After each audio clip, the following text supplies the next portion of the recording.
I'm good, Coach Hayes. How are you? I'm good, man. So, like I said, I guess I was doing the show, and I saw on Twitter you had put the thing up there about doing the due diligence, and I told you I appreciate it because tonight's show is kind of about, the Twitter beefs and the YouTube streets getting a little rough out here, man. People taking it, in my opinion. Right. In my opinion, dog. This is my opinion. Maybe I'm a little wise, a little bit older. You got people talking about busting caps and people, and you got to say certain words, you on YouTube, dog, and people typing in all caps, dog. So when you said that to me, a lot of people would have got offended. Would you agree or disagree? Right. I agree. And if you wouldn't mind, because I tried to find it, would you mind repeating kind of what you said so people understood? Yeah, hold on one second. Mm-hmm. So anyway, it was the show we were talking, and I was running down the timeline. Yeah. But go ahead. Mm-hmm. When I said the due diligence too, I think it's because when I was watching, because I watch your show, I've been watching it for a while, so I do respect you. But it was basically like, I think at the time, you guys, a lot of people thought that the Lord Jesus and that whole stat thing was to the former player that did the articles at first. Okay. And that's what I wanted to get straight. That was just, a random teammate, I guess, that interjected himself into the conversation. Because, yeah, like I said, people were just putting out the narrative that it was the former player that did the article. So I just wanted to get that straight, because that day I seen myself on so many different platforms, and a lot of it was like misinformation, So I say if people are going to report on it, at least just get it right. But I didn't mean it in a disrespectful way. No, bro, it's YouTube. I ain't gonna never take it disrespectful, dog. It's YouTube. Like, you know what I'm saying? Bro, I could walk past you tomorrow. You might sell me something at the store. I don't know you. You know what I'm saying? Like, it is what it is. So, like I said, I don't think that way. Here's what I'm going to say to you, Dalvin. Correct me if I'm wrong as I go down that timeline. The article comes out from The Athletic. I didn't get a chance to read the article because, again, it's behind a paywall. You got to be a subscriber. But, of course, the quotes come out. Once those quotes come out, Shador responds and says, he must, I'm paraphrasing here, he must be mid. I don't remember him, to be honest. He must be mid, something to that effect. After he says that, is that where Caleb Mathis puts out the video of Buddy getting cooked, right? Yeah, that's what came next. Okay. So then he puts up Caleb getting cooked, and then the young man from Austin Peay says, you had like 38 yards or something like that, yada, yada, yada, correct? Like he tweeted him or whatever. You had 38 yards, like relax. He put out he screenshotted his stats and put it out. So the young man screenshotted Caleb Mathis' stats. Yeah. Okay. So then who screenshotted that young man's stats? Caleb Mathis?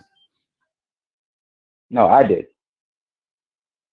I screenshotted it and put it out and said, man, take a seat, because like I said, like they having a little back and forth, but I kind of know them personally at this point. You know what I'm saying? We built little relationships. We in the spaces all the time. We talk all the time in the back end. So, and I know that they can't say, even though he was drawing a little bit too, but I know that they can't say all that they want to say. And then on top of that, like to me, I'm around these kids' age. It's not like I'm just some grown man, like super grown man that's way older. Like we all around the same age. So it was just a Twitter, like I said, for me, Twitter, I don't take it serious, like you said at the end of that. So, I was just going back at him because it was funny. Like I said, I didn't take it too serious. I didn't think it would be so serious, honestly. Because he went after the guys you kind of build relationships with, right? Yeah, exactly. Right. And it's like you stepping in randomly because the other kid could have responded. Even though, like I said, like I don't blame him or nothing, because Caleb did the same thing stepping in. But yeah, like I said, it was just a funny thing, like to me, like you know what I'm saying. It wasn't that serious. And so that kind of proves the point of what I'm saying. If you don't mind me making a parallel between Drake and Kendrick Lamar, it's never the two going at it. It's the entourage, if that makes sense. Right. If you ever watch battle rap, you ever watch battle rap? Yeah. It's never the two main rappers. It's the dude standing behind him with the black and mild that gets offended. Am I right? Yeah, you ain't lying. No, you're not lying. You're not lying. So in this case, the young man Xavier Smith said what he said in the article. Shador responded. Neither one of them said anything else. But everybody else, the entourage, for lack of a better term, had something to say, and this is why it blew up. Right. If it would have stopped at Shador, to be honest, Caleb doesn't put a video up, right? This kid doesn't screenshot his stuff. You don't screenshot his thing. It doesn't snowball into this whole thing. And then Coach Prime says, Lord Jesus, this never happens. And if you notice, the two actual people, they only said one thing. Right. And that's I still think what Shador said would have blew up regardless. But it may have, but do you think it would have been to this magnitude? Because soon as Coach Prime put Lord Jesus on there, that's when it went skyrocket. No, yeah, then it went crazy. It definitely did go crazy after that. Now, you sound like to be an honest person. Would you think that when you saw Lord Jesus on top, when he quote tweeted your screenshot, how did you take? I hope you just be honest with me. If whatever you say, I'm gonna take it as the gospel. I'm not a homer or nothing like that. You know what I'm saying? But I'll say this: the way I look at things, and maybe it's because I'm younger than you or other people that's a little bit older that look at it a certain way. Like when I seen it, I was just like, oh, I'm like, oh shit, he retweeted it or requoted it. So I was kind of surprised. I knew it wasn't probably the best thing to do, but me personally, I feel like the type of person I am, and like the way that I see, they always have to take stuff, and they can't say nothing back. So when I seen it, I didn't think it would blow up like that, honestly. Mm-hmm. But I won't say I didn't find, like, I see where people say it's wrong, but me personally, I didn't really care for it. In which way? I didn't look at it no way. You say you can see where people take it wrong. In which way? Like this, and like he's a head coach. Maybe he shouldn't be, and an adult. Like we're all adults because I don't really look at college kids like kids when you have to pass a certain age. But he's a grown man and he's a head coach, so he should be held to a higher standard. He shouldn't stoop so low. So I see like where people had a problem with it. But like I said, for me, it was just like I didn't think Lord Jesus was so bad. Yeah. Again, can I just say this? Is my opinion. Coach Prime has clearly come out and said that he was referring, the Lord Jesus meant he referred that Dalvin, because he used your name, was going at these people hard, right? Correct him. Am I correct in that statement? Yeah, that was an interview I did with him. Yeah. Yeah. Okay. So the reason I'm saying that is when I saw it, I actually thought it was funny too.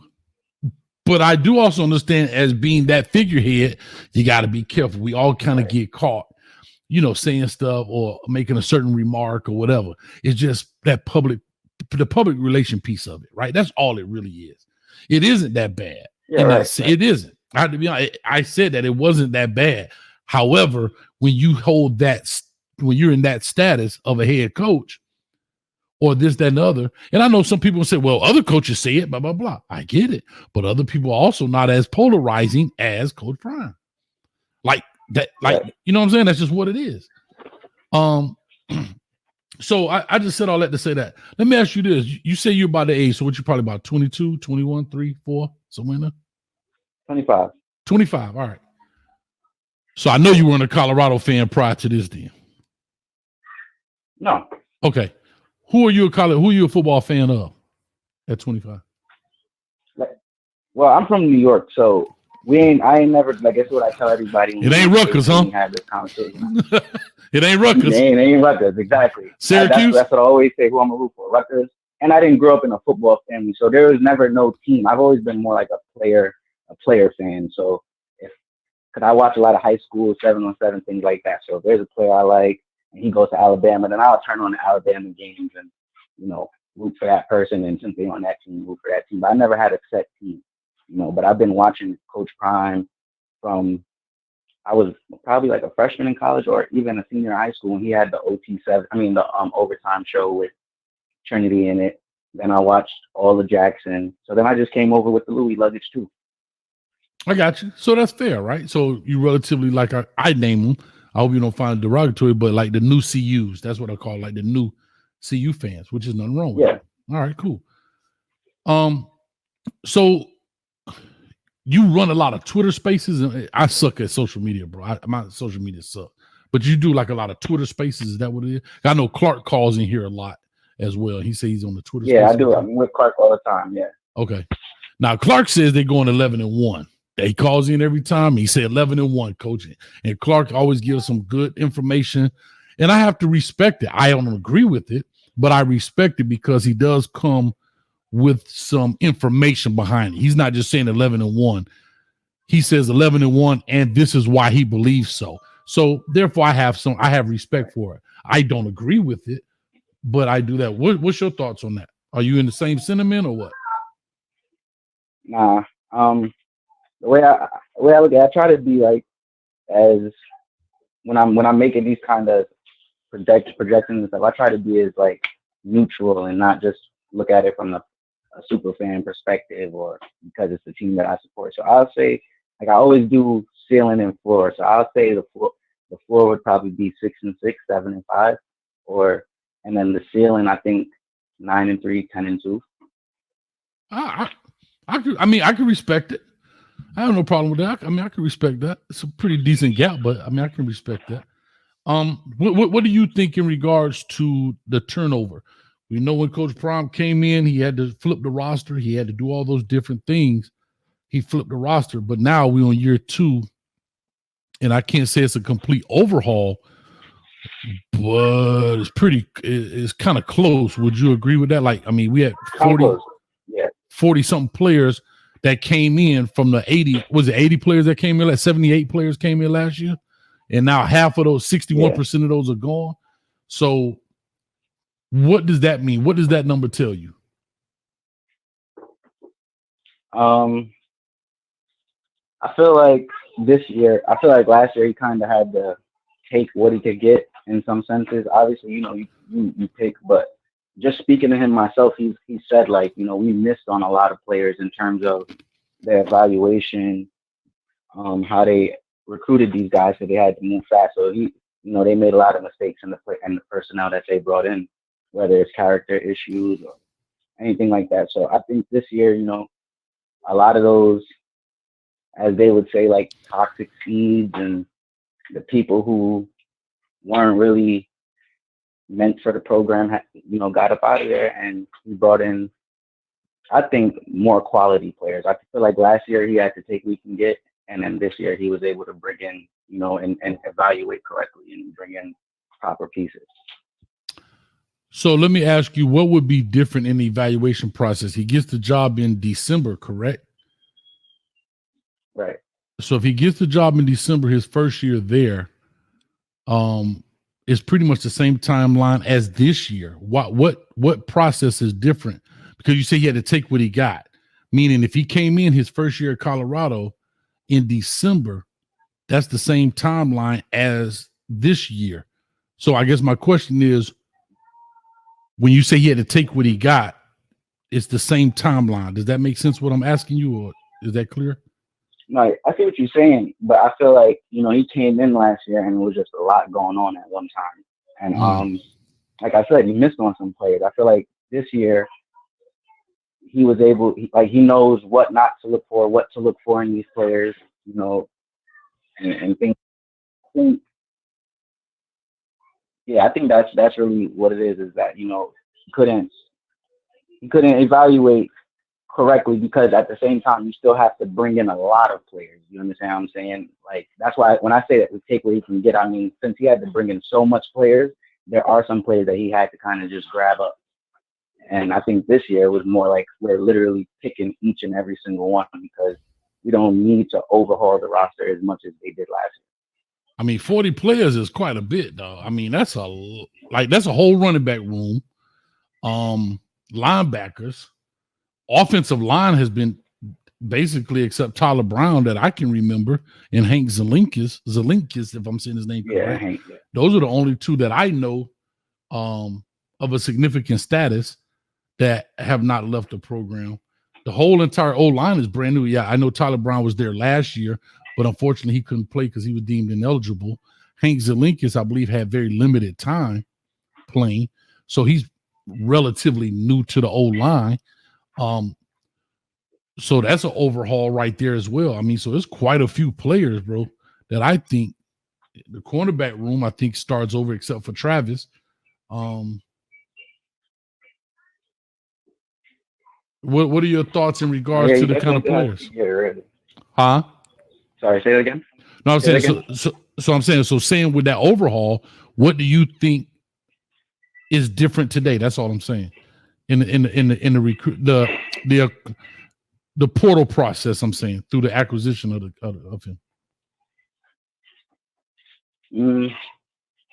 Like I said, for me personally, I just feel like they got better quality players. You know, a lot of production from other schools, a lot of starting experience. I feel like last year we had a lot of FCS and JUCO. Like the whole offensive line was FCS, JUCO guys that were undersized. Same thing with the D line. There was a bunch of like backups and stuff like that. You know, starting for the first time. So I just feel like going in the portal this year with a sample size. You know, like even though it was a 4-8 season, I feel like a lot of people got to see that there's some potential there. So it gained interest from, you know, better players. So I just feel like they went after better players and was able to land better players. So that's interesting. I think that's what it is with the overall too. So that's interesting. Speaking of the O-line, because we know, of course, Shedeur took quite a few sacks, like 56 sacks, I believe. 2 years. Yeah. So with those, excuse me, guys, excuse me for sneezing. So with those amount of sacks, you said all of them were FCS. Well, I remember 2 were Kent State, 2 were Colorado, former Colorado players. This year, who is the starting O-line right now as you saw them come out in the spring? Jordan Seaton, Justin Mayers, Tyler Brown, Hank, and Khalil Benson. Okay. So Hank Zelinkis came from what? He's a Colorado original, correct? Yeah. Justin Mayer, where did he come from? UTEP. I believe, yeah, UTEP. UTEP. Jordan Seaton's a freshman. Where's the other kid? Mayer. Where's Mayer from? Oh, you said UTEP. Who the other two? Khalil Benson from Indiana and Tyler Brown, which is from Jackson. So Jackson State, UTEP, freshman, Colorado, and Indiana. Kind of similar though. No, would you agree? I mean,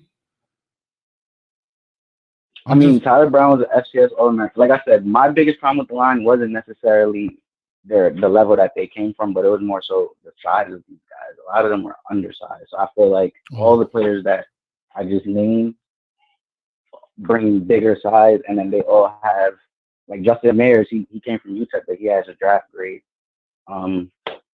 Khalil Benson has Power 5 starting experience. Tyler Brown, like I said, he's an FCS All-American. And like I said, if you watch Jackson and you know him and know his story, you know he's a dog. So I don't really worry about him. I understand. And Hank been making a big jump. You know, he's sticking out, making a big jump. So where did he come from? Hold on, real quick. Much. Hank Zelinkis, he was at Colorado. Did he transfer in the first time? Because I don't know. Did he transfer in the first time? No, he was a true freshman last year. I think he got offered from the previous staff, and I guess they honored his offer. I got you. Okay, no, I wasn't clear on that. Okay, so all right, freshman. Okay, all right, I got you.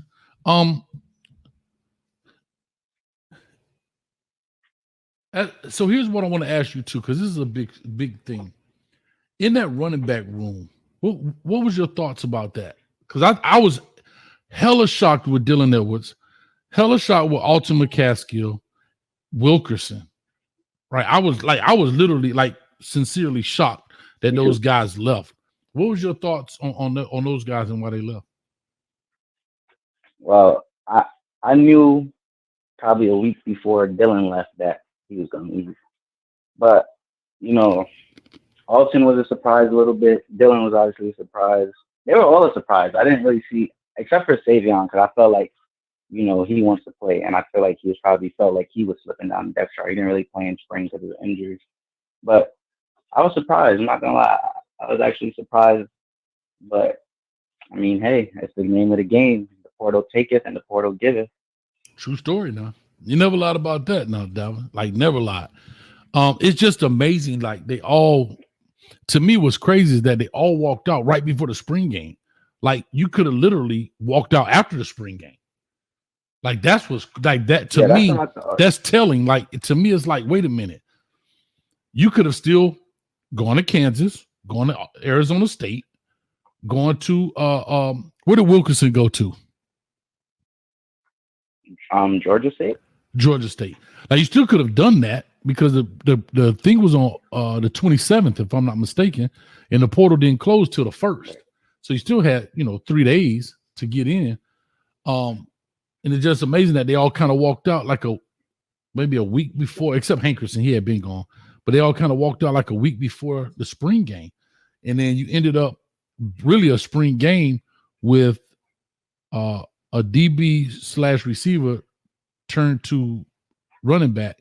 And then the other young man that walked on 48, I believe his number is, I can't remember his name.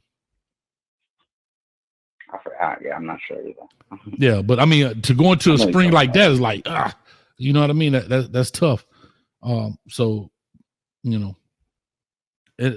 me, that's a little tough right there. Let me ask you this. Kamani is a big name right now. What's your thoughts? What's your thoughts with that?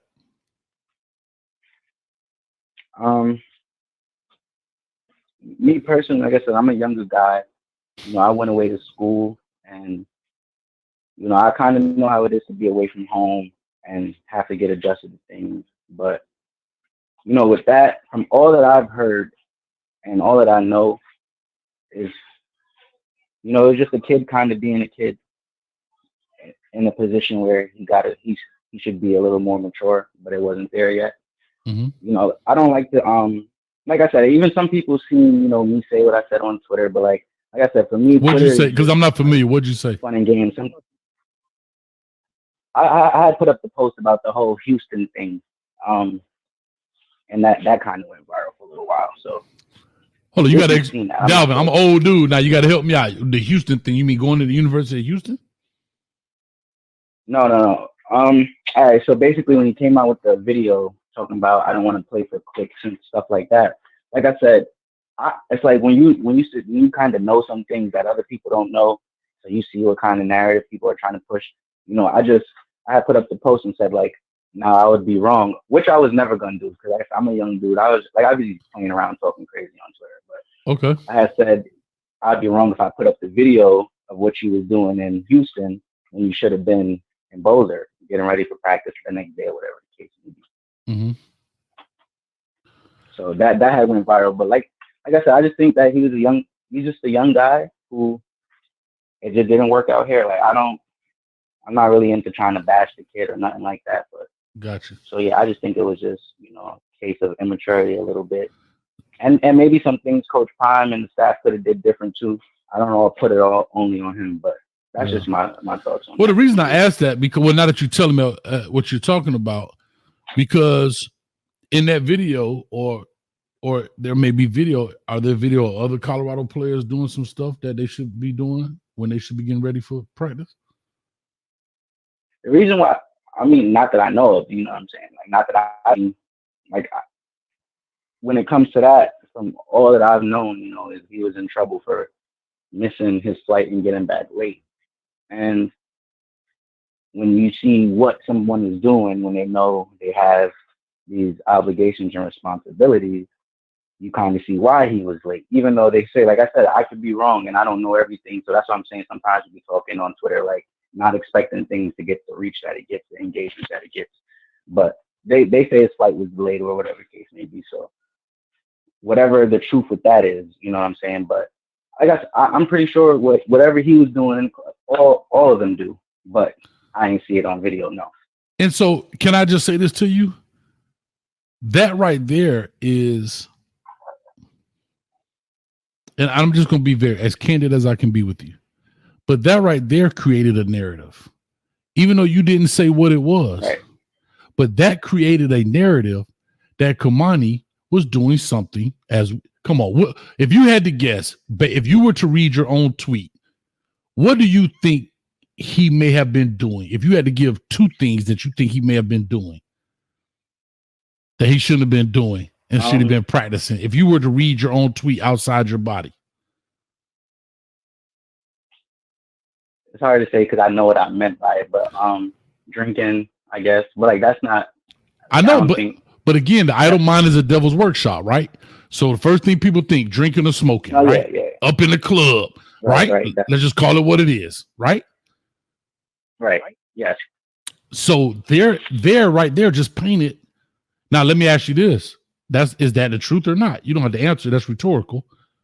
But if it's not the truth, then therefore it means what? It's a false narrative. Or it could be. It could lead to a false narrative because people see that, run with it. Because you know the first thing they'll do? Go, hey, Kamani was in Houston smoking weed. Mm-hmm. Right. And that may not be the truth. He may have been with some lady or whatever he was doing. Regardless. That's why I say people, we have to be careful because believe this or not, Dalvin, you are now a content creator. You're not a chat guy. Right. People follow you for information. See, that's the responsibility. That's what I noticed that day. So that day, and what you just believe this or not, you fell with the same responsibility Kamani fell in. So that same mistake you made, would you consider it a mistake? Yeah, definitely. Because I honestly, so I didn't expect it to go that crazy. So that mistake that you made as a voice that people listen to ran wild, and that young man is the byproduct of it. See, that's what I'm trying to tell people. See, that's what and again, you say you're young, so I'm gonna go with that. But you're 25 and you said something without knowing you truly held power. You willed power and you didn't even really realize it until it went crazy. But that young man was the byproduct of your tweet.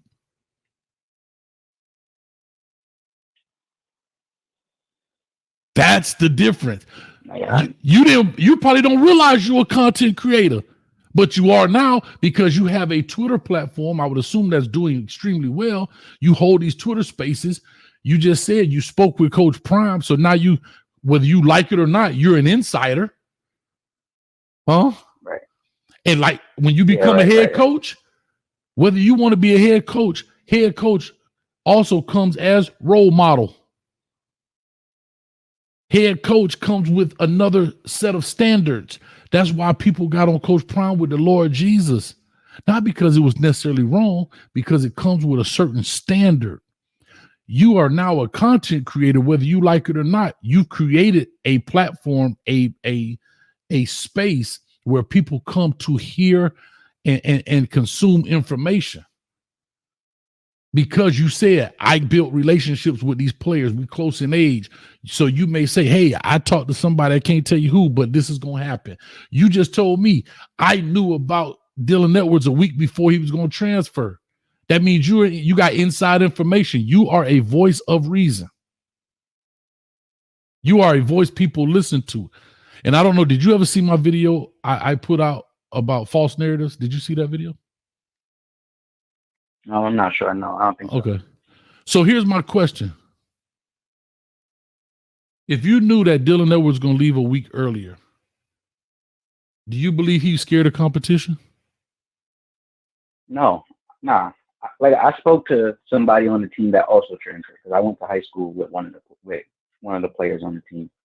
Mm-hmm. So we were just having conversation, about him hitting the portal, and he was just telling me some things, and he told me he had told me not to say nothing, or because he didn't say Dylan was definitely hitting the portal, but he did tell me Dylan was thinking about hitting the portal, very heavy, and he told me a different couple of reasons why, and none of it was about competition. So here's my But thing. I think him leaving at the time that he did is what made people paint that narrative. That's not true. You know what painted that narrative? Who painted that narrative? Real quick, I'm talking to Dalvin Truth at Dalvin Truth on Twitter, big Twitter space for the Colorado Buffs. For people who don't know who I'm speaking to. Where do you think that narrative came from? You think that narrative came because of timing? I mean, because on Twitter, that I know what you're getting at. You know what I'm saying? I know exactly what you're getting at. But So what do you think I'm getting at? That before that. What do you think I'm getting at? Uncle Neely's video. So he could have debunked it. See, even if the narrative was out prior to, he could have debunked that narrative in that particular video if that wasn't the truth. If that wasn't the truth, Coach Neely could have said simply, not competition. I forget the guys from DNVR to ask him the question. I forget his name. I don't know if it's JR, something to that effect. Jake. Sorry, Jake. Apologize if you watch this. He could have simply said when he asked him, Neely picked up the paintbrush and painted that narrative. He said, look at the timeline. Let's look at the chronological order of these things. He painted that narrative. Jake didn't ask him if he was scared of competition. He painted that picture. And to me, that's unfair. That's unfair to Dylan Edwards. I think with that is because a lot of these players leave without even speaking to you. So that's the narrative I feel like, I don't think he just said that to say it. I think that's what he believed. What I was told personally came from a conversation between two friends that told me something. You know what I'm saying? So Dylan and this person had a teammate kind of conversation. So I got insight from what Dylan felt, I guess you can say. Exactly. I don't think the coaching staff or anybody else got that same information. So, like I said, that was everybody's narrative because of the timeline. You bring in the back, and then the back leaves. You know what I'm saying? So, yeah, but again, I think again, feelings are not facts. If Uncle Neely felt that way, that's not factual. But what did you do? Now that's the narrative that Dylan Edwards. Now you got people on here calling. Listen to this. You got other content creators calling Dylan Edwards a coward because he don't want to compete. There's a dude on the channel calling the man a coward because he don't want to compete. That's all I'm saying. I don't want. We don't have to go over it all over the case, but that's all I'm saying is that. Come on, man. Come on.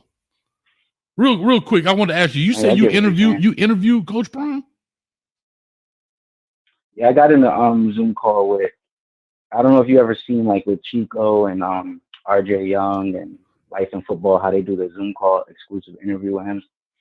So I saw it with them in that. Yeah, I saw it a couple months ago. They did one. They have a new one out.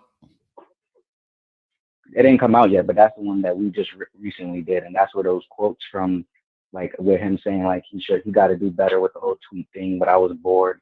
Like that's where all of that came from. Was that and like you said, where he said, I was just responding to Dalvin. Yeah, that was the exclusive interview, but Neely just ain't put it all the way fully out yet. Hold on. Hold on.